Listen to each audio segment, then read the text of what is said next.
Welcome in, everybody. GM, happy Monday into another live recording. One of those for you. We're bringing you news regardless, whatever you want to call it, here from the Coinage Studio in Brooklyn, New York City. I'm the host of Coinage, Zach Guzman.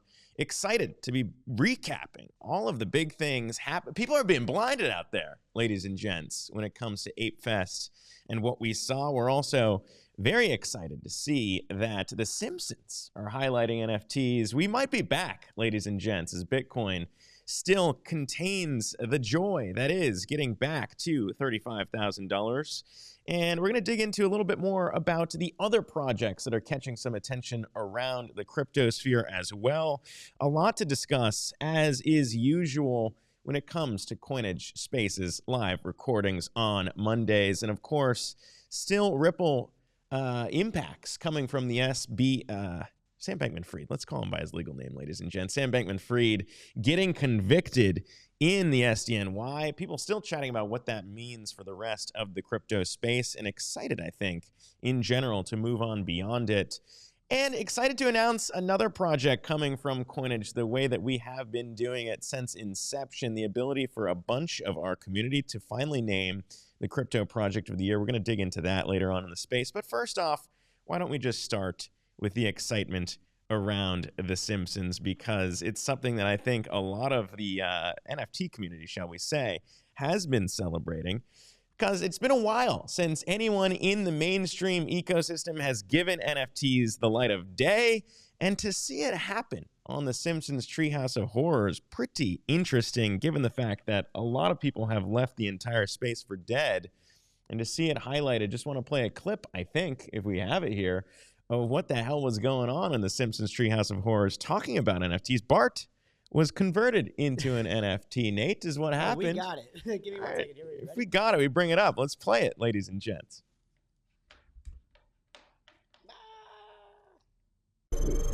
Technology! I've lost Bart forever! No!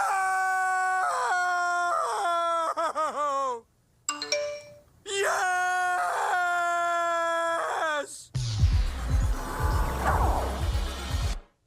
Honey, remember how we're always saying we wish Bart was less fungible? Did something happen to Bart? Only the parts you can hug. The rest is alive, right here on my phone. My baby is an app. No, apps actually do stuff. He's an NFT. Technology! I've lost Bart forever! No! I think we're looping it there. I think it sounds like a loop. But yes, I mean, I like the jabs. I like the jokes in general that apps actually do stuff. I think, you know, in when you look at kind of how many people left the NFT space to now, the idea of them not having any utility whatsoever, being challenged, I think, by projects like ours and some other ones out there, and the idea of generally NFT prices still being down about 70% when you look at some of the indexes tracking it. I just think the NFT is the JPEG is done, right? I hope so. I mean, it's got to move past that. And I think there's some really cool projects like Blackbird that's doing something, you know, a little bit different, really like looking at NFTs and how they can actually provide real utility. I hate that word. It seems cliche now, but like people are actually looking at like the back end technology and saying, how can we actually use this? And I think that's really exciting. NFTs as memberships, of course, obviously something that Coinage is pioneering here as a Web3 community-owned media outlet. But then also, as you mentioned, Blackbird, the idea of memberships at restaurants to unlock perks, freebies, also proving out that NFTs aren't just JPEGs. I would echo that, Nate, as we discuss where this entire space is going. I think it's exciting. And The Simpsons highlighting again kind of brings back some of that mainstream je ne sais quoi that has been missing for, I think, the last year. So to see that, I think a lot of people are applauding it and a lot of excitement coming back into the space, which is always fun to see, especially, you know, given how rough of a year it's been. And I don't know. This is also maybe perhaps another good point here around changing of the guard. Yeah, you got something to add there? Yeah, I was just going to say, somebody has an NFT that's up. Right? Like, isn't there one out there that's like the fastest growing media NFT in the country right now? I don't mean to you know, pump our own bags here, but yes. And, you know, I think it's been exciting to see people start to realize what can be done when you build community. One of the big differences, you know, the PFP projects are all about kind of like that really quick, get rich quick scheme, right? How fast is this going to go? Where what we're building is just a little bit slower, a little bit of a longer build, but I think it's going to be more durable, which I think is really cool. So a testament to you, man. Well, I think a testament to the entire community. I think a testament to, it's not as if, by the way, The Simpsons highlighting NFTs, as you saw in that clip, is fully in the camp of there's a lot of utility here. There's a lot of the same jokes and expectations around NFTs that really hasn't changed. But I think slowly, over time, that eventually gets there. And the idea of tokenizing all kinds of assets, that's another kind of huge push right now. Not just art, which NFTs kind of pioneered, but the idea of tokenizing all kinds of assets, whether it be real estate, whether it be, equities. I mean, that fascination has not gone away. And I think we're seeing jurisdiction by jurisdiction. Obviously, there's a lot of legal questions, as always, to answer when you're doing this for the first time. But seeing kind of funds and funds of funds start to figure out how much money we're talking trillions of dollars, real world assets, will eventually be converted into, that space, and the idea of really having money flow into the system, I think is pretty exciting to see. So that was kind of the excitement to highlight around NFTs on The Simpsons, of course. Outside of that, though, in the real world, there is still another thing to highlight here. One of the top projects, of course, we talk about Yuga Labs all the time, and the NFTs, you can't not talk about the Bored Ape Yacht Club and what's really going on in that ecosystem.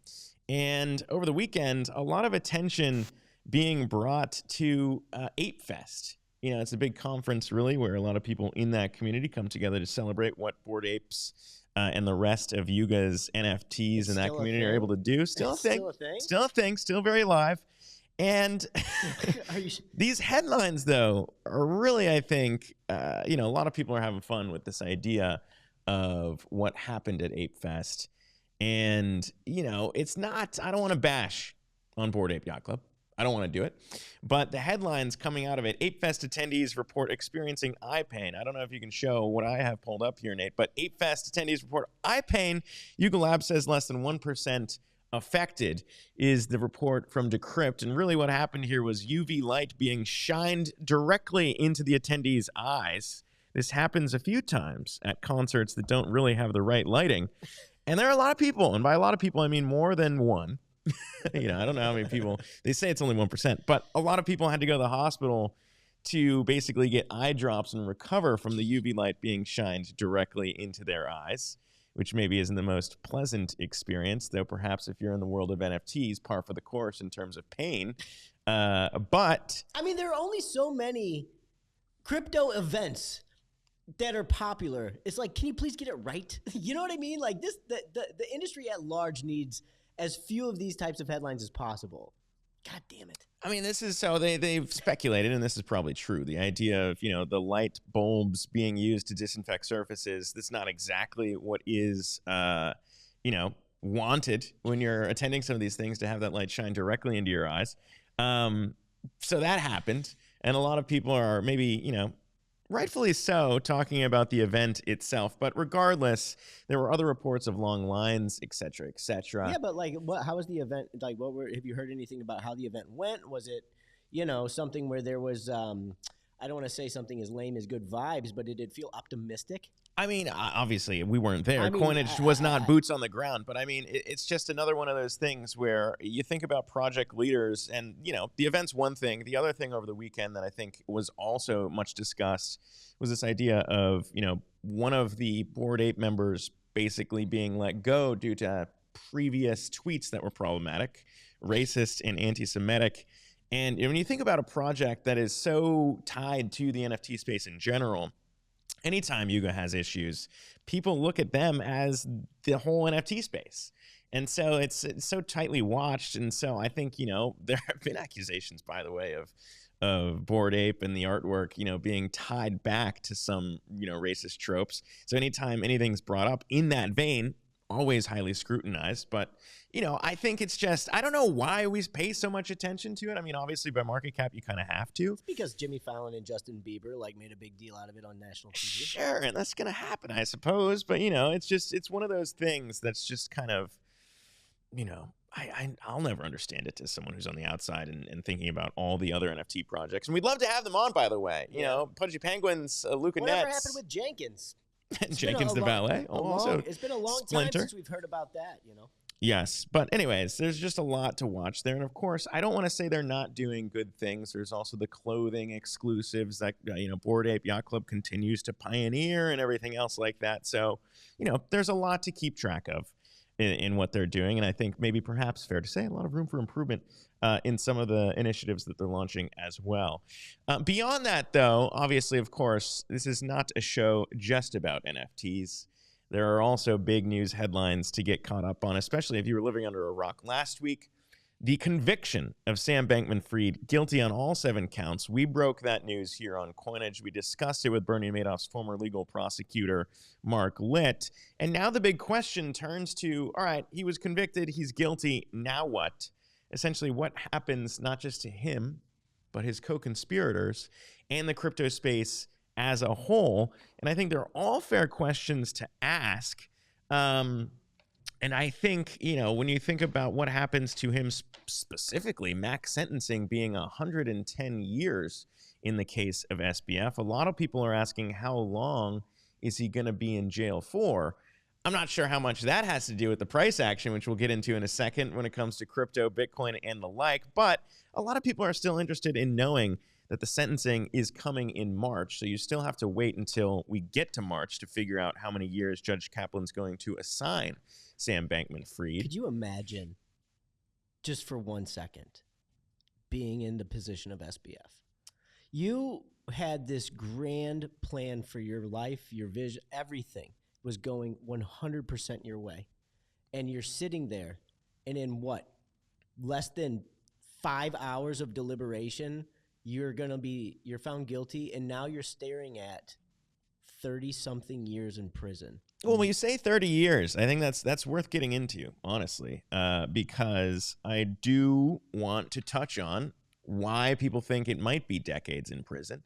Of course, you might say, why is that? Max sentencing is 110 million, or 110 million years, it'd be a long time. 110 years versus 3 decades. What's the gap? And I do want to play one of the clips that we had from Mark Litt, because we asked him right before the verdict came down, how would you look at some of this stuff happening with SBF? And again, as we covered leading up to the trial, the thought process in his head for why he would want to take this to trial, why there was no plea deal, and what happens now that Judge Kaplan's going to rule on this after he took the stand, after he went up there and arguably he apologized in voice to all of the customers at FTX that were impacted by his decisions and, what he did with the customer funds.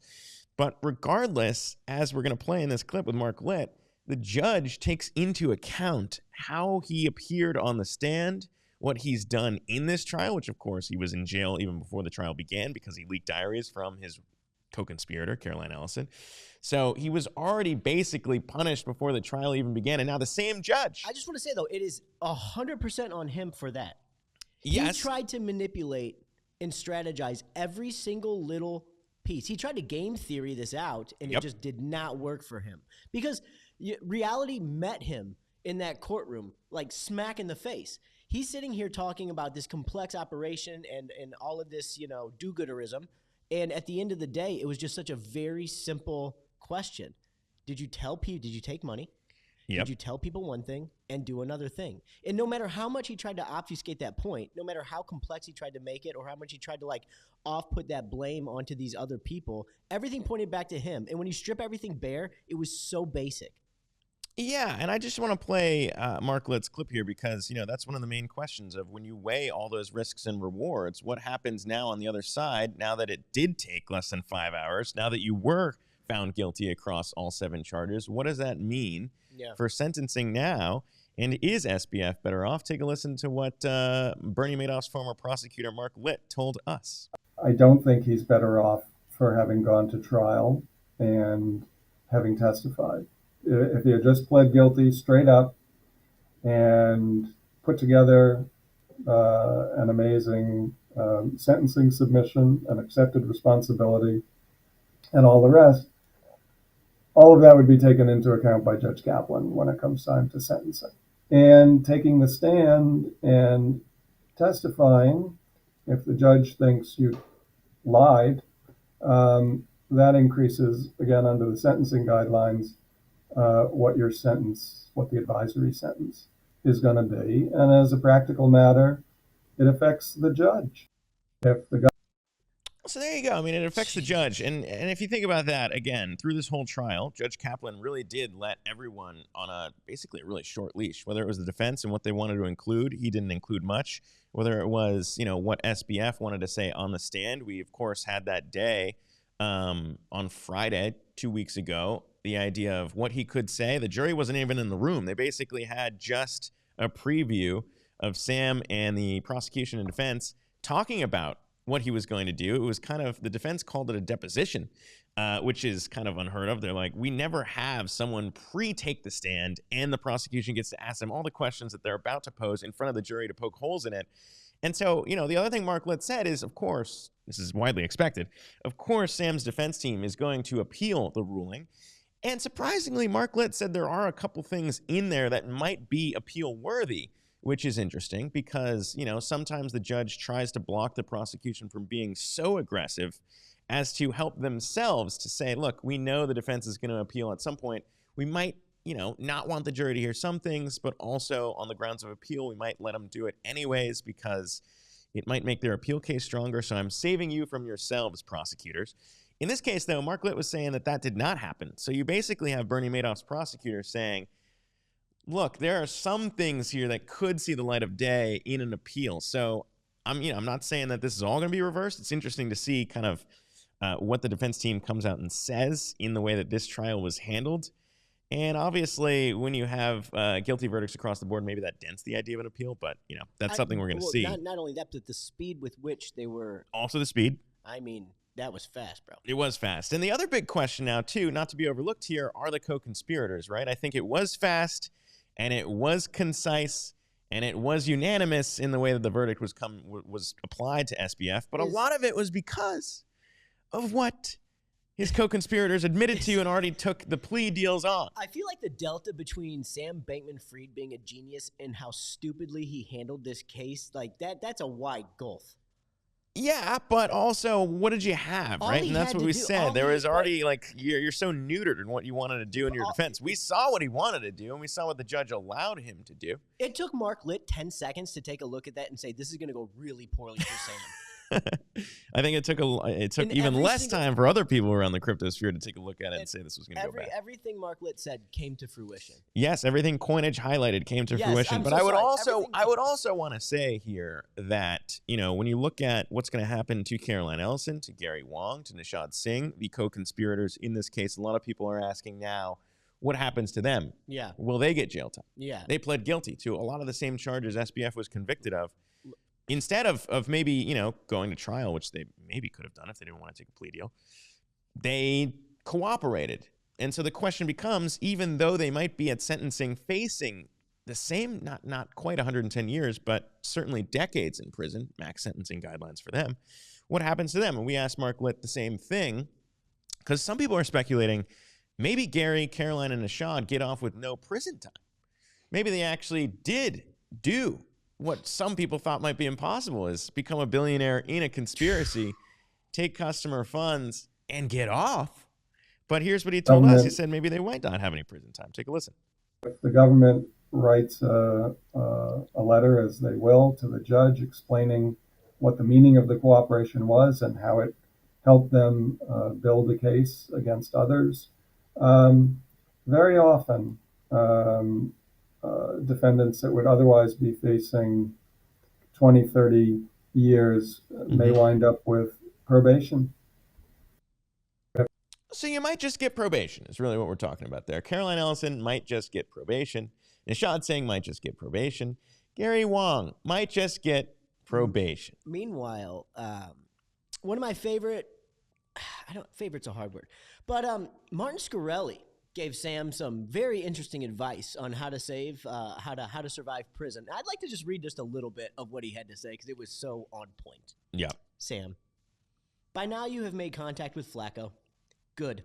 That's the only reason you're alive right now. The next part of your story is critical. And he goes on to just list how to survive prison. It's hilarious. I don't understand why Martin Shkreli all of a sudden became prison go-to expert number one. Well, I don't know what happened. First of all, he bought what I don't even remember what the price of the Wu-Tang record was, but he has some cachet. You know what I mean? From that. But he was just a white-collar guy that went to prison and survived, and now he's trying to, leverage that cred. I don't blame him, but this was a really good read. And, you got to give flowers where flowers are due, and I read the whole damn thing. It was a really funny thread. Well, regardless, I feel like right now everyone's excited that this verdict is in. Everyone except for Sam is excited that this verdict is in, that the space can move past it, that a lot of the headlines focused on fraud are now turning to something very, very different, which is number go up. I hope it does. Well, let's take a look at the charts here, Nate. I don't know if you can bring my my screen up, but one of the things that I've been trying to figure out myself is where the excitement goes now. Because as we look at, CoinMarketCap, as it always is, one of the go-to places to see exactly who's on the leaderboard right now. And of course, as we mentioned off the top of the show, we got Bitcoin at $35,000, and the idea of Ethereum catching up with a pump of its own, outperforming over the last 7 days. A lot of people have been asking, where's the Ethereum pump? It was hilarious. I was on the subway and I saw a little grandma with her phone open and looking at the price of Ethereum and shaking her head. It was wild. A lot of people wondering where it is. And, when we take a look at Bitcoin dominance, which is something that I think is constantly exciting to see, obviously Bitcoin has been on a run because a lot of this, I don't know if you want to call it the next bull market or not, but a lot of the excitement around where the money's flowing in crypto is because of the potential to see a Bitcoin ETF approved. So it's not surprising to see Bitcoin's dominance, its share of the total crypto market cap, be back north above 50%.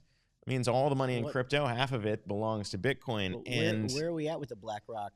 Wasn't that the whole thing? Where are we at with the Bitcoin ETF? We're all looking at potentially next year's Bitcoin ETF approval odds from the folks at Bloomberg continue to be in around 90%. It's a matter of when, not if you listen to them. And in doing so, Bitcoin's completely broken out. But the big question is, if that happens, where do we see the excitement follow? Which is, of course, I guess the main question that we're going to be trying to figure out here at Coinage is, what is the top project to follow? Where will the money flow if we see a lot of money come into Bitcoin? Of course, everyone knows these cycles. Everyone knows how it goes. The money flows into Bitcoin and then beyond it into other projects, and that's why I think a lot of people are looking at what happens with the altcoins next, right? And perhaps. Who am I to say? That's the whole point. So what we're doing here at Coinage is we are going to be asking our community to weigh in on what the top crypto projects are as we kind of look at this next cycle. Solana's gotten a lot of attention. I think, other projects that maybe haven't done so well in the past year, we know what happens when Bitcoin triggers a lot of excitement back into the crypto space. And I'll make one further point, which is this question around the correlation between Bitcoin, crypto, and tech stocks. So this is a report from MarketWatch that I've been looking at here in terms of where some of this correlation has been and where it goes. And historically, crypto has traded in lockstep with tech stocks. Of course, people have looked at it as a levered way to kind of, guess where the market's going to go. And a lot of times they trade in lockstep. In fact, the correlation once peaked at 72%, according to this report, when you look at where Bitcoin trades relative to the NASDAQ. And recently, that correlation went from 72% to 4%. So it's essentially not trading in lockstep with tech stocks at all. And I think that becomes another piece of the puzzle when you think about where this market goes relative to where the overall tech stocks and general macro market goes in 2024, which is another reason to say, I think now is the time to get extremely bullish. That's right, ladies and gents, I'm making a call. Now might be the time to get extremely bullish on where crypto goes in 2024 because of all of these things when you add them up. And Nate, I've made the mistake. I'll come out and say it. I've made the mistake of maybe overlooking exactly what's been going on under the hood.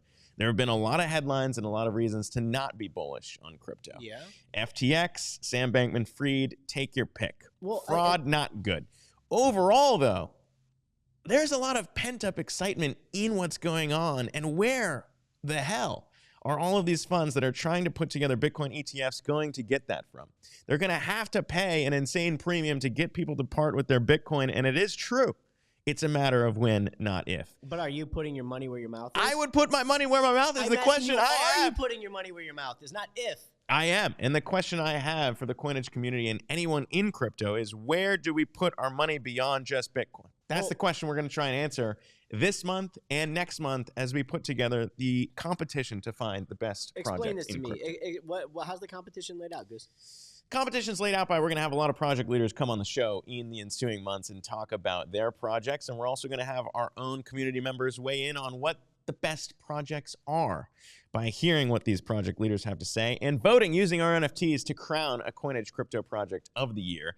More details will be coming out, but I think one of the main things is, if I can go back to this, in thinking about where the top leaders are when it comes to market cap, where the excitement's going to be when it comes to, you know, which project's going to see the money flow into it versus others, right? Bitcoin dominance is not the only way to look at this. You know, Solana's caught a huge run up in the last few weeks. Is that going to continue? And I think, look at Doge. It's not a question of what we think just in our newsroom, but what the entire space thinks in weighing in on chain in our community vote. So I'm excited about this because it's going to be a matter of putting everyone's brains together in the space to see which projects are going to lead the way, not just to wrap up 2023, but I think throughout 2024. It's also going to be interesting to see like how these projects kind of applied what they've learned in the bear and what they're going to be doing moving forward too. It'll be really cool to see, like, you know, what they have in store for 2024. Yeah, I think a lot of that's exciting to watch. But that's what's coming up on Coinage. That's what we have to look forward to.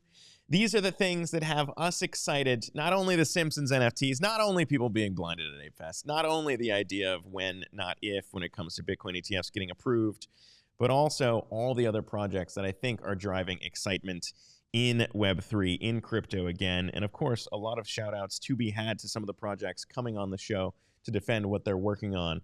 I think it's exciting. I think it's only a matter of time. And again, I think now is the time to really start paying attention to where this makes sense to bring our money and where our funds and where our attention should be placed on these projects. So we'll get into all that later on in the month of November and December. I think for now, though, that'll probably do it for the recap show, the Crypto Digest show, going through all the big headlines and things to keep our eyes on, but not too close if there is a UV light involved. That'll do it for us here at Coinage. I'm Zach Guzman saying adios from our studios in Brooklyn, New York. Of course, stay tuned to Coinage.media for all the headlines you need to pay attention to in crypto. Thanks again for joining us. Have a great rest of your day, ladies and gents. See ya.